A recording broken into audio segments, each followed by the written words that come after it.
الحمد للہ رب العالمین والصلاة والسلام علی سید الانبیاء والمرسلین اما بعد فاعوذ باللہ من الشیطان الرجیم بسم اللہ الرحمن الرحیم یا ایہا الذین آمنوا کتب علیکم القصاص فی القتل الحر بالحر والعبد بالعبد والأنثى بالأنثى فمن عفي له من أخيه شيء فاتباع بالمعروف وأداء إليه بإحسان ذلك تخفيف من ربكم ورحمة فمن اعتدى بعد ذلك فله عذاب أليم وَلَكُمْ فِي الْقِصَاصِ حَيَاةٌ يَا أُولِي الْأَلْبَابِ لَعَلَّكُمْ تَتَّقُونَ صدق اللہ العظیم۔ خداوندی وکال آج ہمیں سورہ بقرہ کی آیت نمبر 178 اور آیت نمبر 179 پڑھنے کی سعادت حاصل ہو رہی ہے۔ ان دو آیات میں خلاق ارض و سماوات نے قصاص کا اور دیت کا تذکرہ فرمایا کہ اگر کوئی بندہ کسی شخص کو ناحق قتل کر دے تو قصاصاً اس کے خون کا بدلہ لیتے ہوئے اس قاتل کو بھی قتل کیا جائے گا، اور اگر مقتول کے ورثاء چاہیں معاف کرنا چاہیں تو وہ معاف بھی کر سکتے ہیں۔ معافی کی دو صورتیں ہو سکتی ہیں، چاہیں تو وہ قصاص کے بدلے میں کچھ معاوضہ لے لیں اور چاہیں تو ویسے ہی اللہ کی رضا کی خاطر معاف فرما دیں، تو اس کا یہاں پہ حکم بیان فرمایا۔ اور پھر جو قصاص کے فوائد ہیں اللہ جل شانہ نے ان کا بھی یہاں پہ تذکرہ فرمایا کہ قصاص میں فرمایا تمہارے لیے زندگی، ارشاد فرمایا یا ایہا الذین آمنوا، اے ایمان والو، کتب علیکم القصاص فی القتل، تمہارے اوپر قتل کے بدلے میں قصاص لینا یعنی خون کا بدلہ خون سے لینا یہ فرض کر دیا ہے کہ اگر کسی بندے نے کسی شخص کو ناحق قتل کیا ہے تو اس کے بدلے میں اسے قتل کر دینا اسے اللہ کی طرف سے فرض کر دیا، لازم کر دیا۔ اور پھر اس کی آگے مزید وضاحت بھی بیان فرمائی، الحر بالحر والعبد بالعبد والانثى بالانثى، آزاد کو آزاد کے بدلے میں،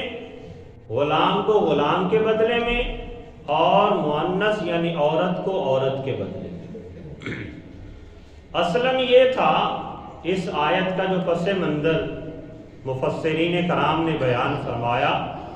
وہ اس طرح سے ہے کہ زمانہ قدیم میں اگر کوئی دو قبیلے ہوتے، ان میں سے ایک قبیلہ عمدہ خاندان سے امیر گھرانے سے تعلق رکھتا ہو اور دوسرا کسی چھوٹے نچلے طبقے سے تعلق رکھتا ہو، تو اگر نچلے طبقے والا بڑے طبقے والے افراد میں سے کسی کو قتل کر دیتا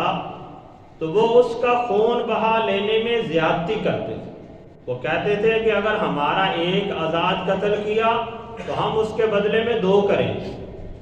اگر ہمارے ایک غلام کو قتل کیا تو ہم اس کے بدلے میں آزاد کو قتل کریں، اگر ہماری عورت کو قتل کیا گیا تو ہم اس کے بدلے میں مرد کو قتل کریں۔ یعنی وہ اپنی طرف سے یہ اضافہ کرتے تھے،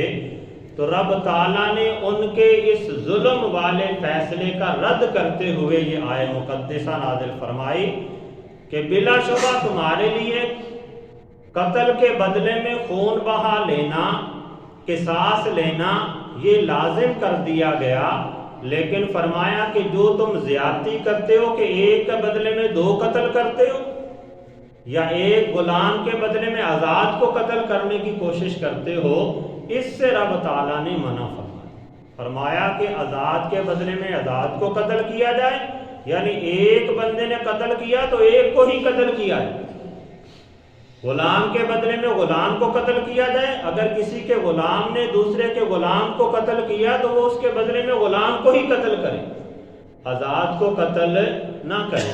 اسی طرح عورت کے بدلے میں عورت کو قتل کیا جائے، یعنی کسی کی عورت کو قتل کیا ہے تو وہ اس کے بدلے میں اس کے قاتل کو ہی قتل کریں، لازم نہیں ہے کہ وہ کسی مرد کو قتل کرے۔ تو احباب دیوکار اس کا حکم یہاں پہ بیان کیا، اگرچہ یہاں پہ اس بات کو بیان کیا کہ آزاد کے بدلے میں آزاد، غلام کے بدلے میں غلام، عورت کے بدلے میں عورت، یہ ان لوگوں کے رد کے لیے ہے جو زیادتی کرتے تھے۔ ویسے شرعاً حکم یہ ہے کہ جس شخص نے قتل کیا ہے اسی کو قتل کیا جائے، یعنی اگر کسی مرد نے کسی عورت کو قتل کیا ہے تو اس عورت کے قصاص میں اسی مرد کو ہی قتل کیا جائے گا جس نے قتل کیا ہے، جو قاتل ہے۔ ایسا نہیں کہ بندہ کہے کہ عورت قتل ہوئی ہے تو اس کے بدلے میں عورت ہی قتل ہوگی چاہے ادھر سے کسی مرد نے قتل کیا، نہیں، جو قاتل ہے اسے ہی قتل کیا جائے گا۔ اگر قاتل آزاد ہے، اس نے کسی غلام کو قتل کیا تو اب غلام کے بدلے میں اس آزاد کو ہی قتل کیا جائے گا۔ اگر قاتل عورت ہے، اس نے کسی مرد کو قتل کیا تو جو قاتلہ عورت ہے اسے ہی قتل کیا جائے گا۔ اصلاً حکم یہ ہے کہ جس نے قتل کیا اسی کو قتل کیا جائے۔ تو رب تعالیٰ نے جو یہاں پہ بیان کیا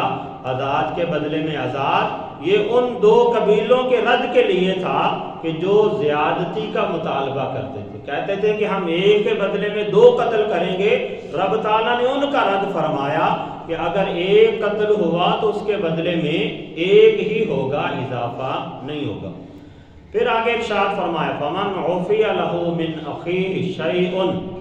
فَاتِّبَاعٌ بِالْمَعْرُوفِ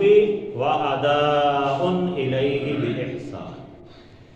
اب یہاں پہ دیت کو بیان فرما دی۔ فَمَنْ عُفِيَ لَهُ مِنْ أَخِيهِ شَيْءٌ، تو جس کے لیے معافی ہو اس کے بھائی کی طرف سے کچھ بھی،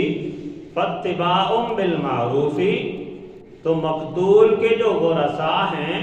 وہ دستور کے مطابق اچھے طریقے سے مطالبہ کریں دیت کا،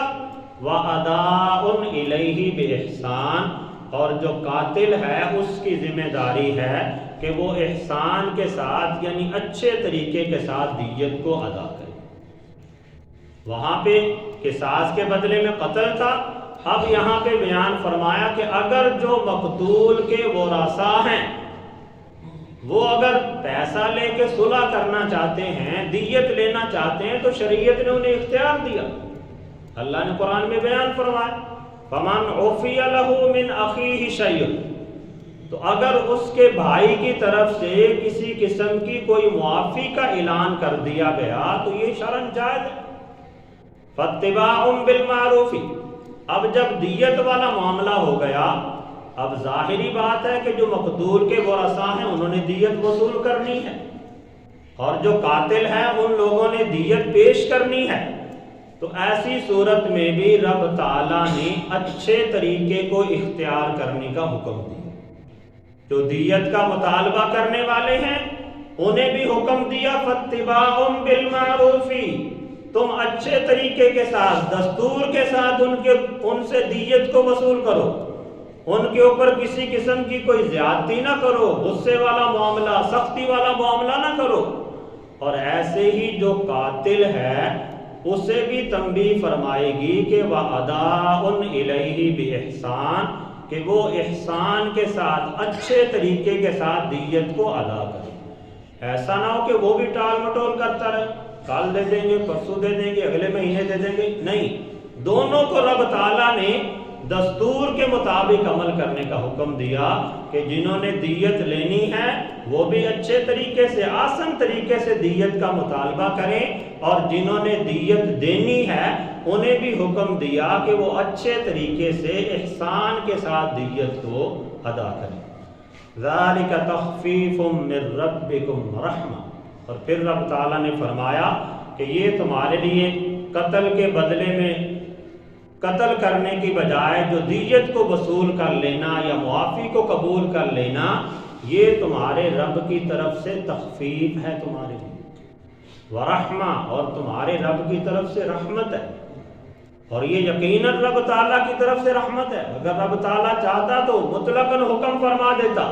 کہ بس قتل کے بدلے میں قتل ہی ہے، اب کوئی معافی کی، کوئی دیت وغیرہ کا دستور نہیں، لیکن رب تعالیٰ نے اپنے بندوں پر آسانی فرمائی، قتل کے بدلے میں قتل کا حکم بھی دیا،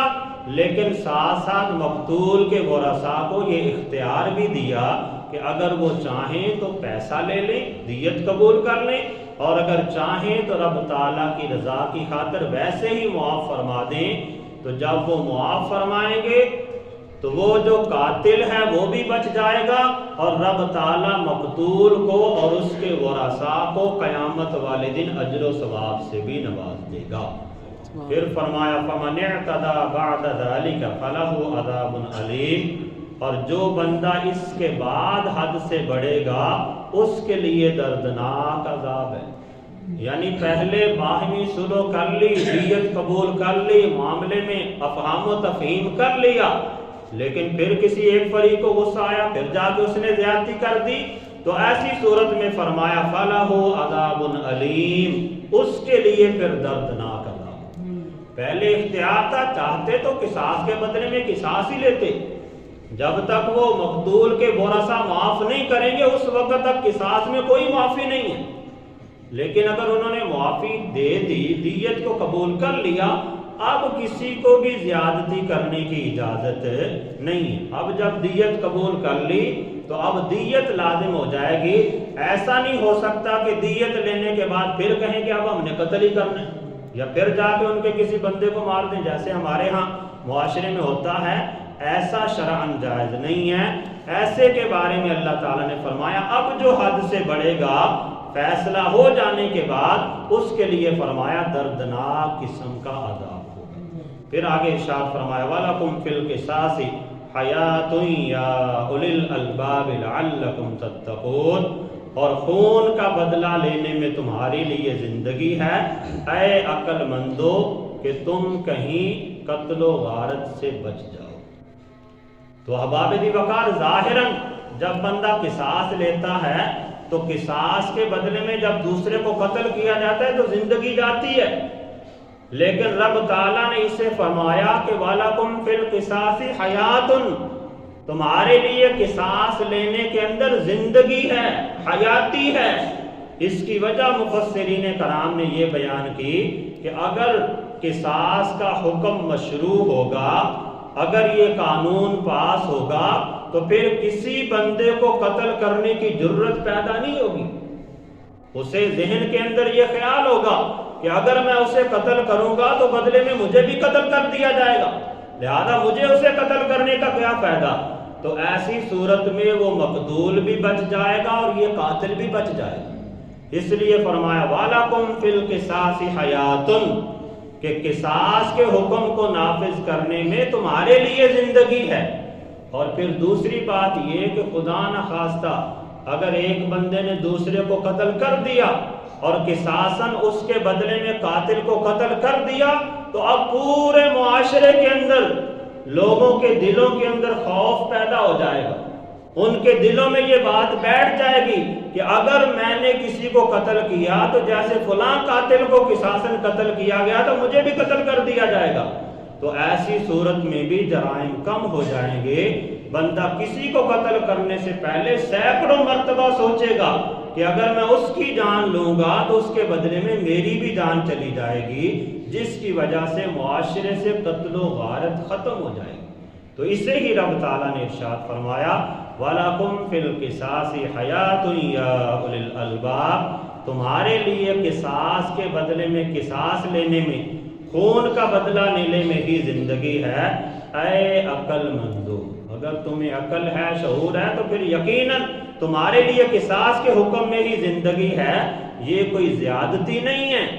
بلکہ یہ رب تعالیٰ کی طرف سے قانون ہے اور اس میں معاشرے کی ہی بھلائی ہے۔ لعلکم تتقون، تاکہ تم بچو، یعنی زیادتی کرنے سے بچو، کسی کو قتل کرنے سے بچو، کسی کو ناحق مارنے سے بچ جاؤ۔ تو احباب دی وقار اللہ تعالیٰ کی بارگاہ میں دعا ہے